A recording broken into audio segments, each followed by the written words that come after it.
Today I'm going to teach you how to install an SSD hard drive to any computer. Any computer. It's going to be amazing. Okay, follow me. First, you need a cord. This cord right here. It's a cord. Plug her right in. Come on.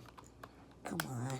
There you go. It's all plugged in. Now, take the other end, right? Lift up your shirt.